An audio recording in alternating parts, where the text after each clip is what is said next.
The right to vote is still under attack. And that is why the Justice Department is fighting back. That is why one of the first things I did when I came into office was to double the size of the voting section of the Civil Rights Division. That is why we are challenging efforts by states and jurisdictions to implement discriminatory, burdensome, and unnecessary restrictions on access to the ballot, including those related to mail-in voting, the use of drop boxes, and voter ID requirements.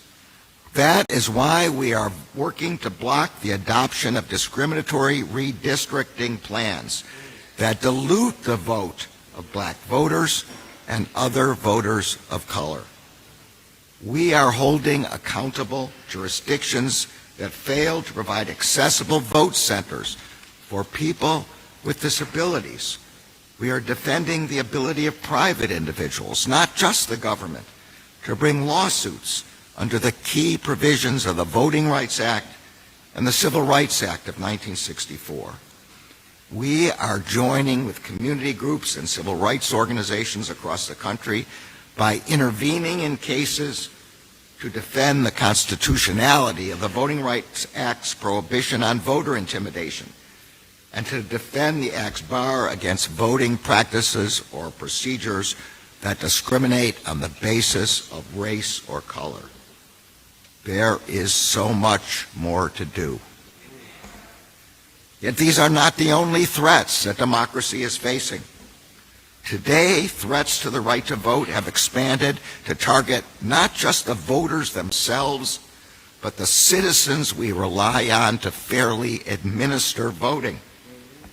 Not just elected officials, not just paid administrators, but also the local volunteers who ensure that voting is available in every precinct.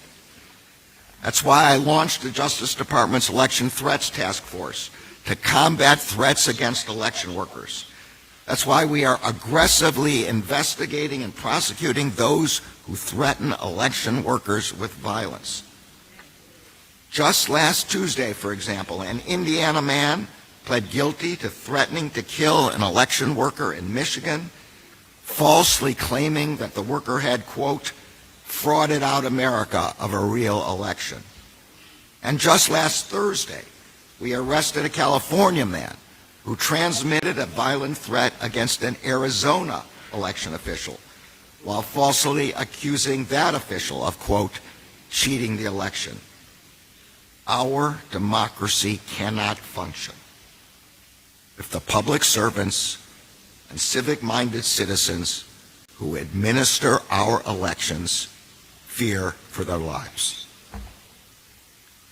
The Justice Department recognizes the urgency of this moment.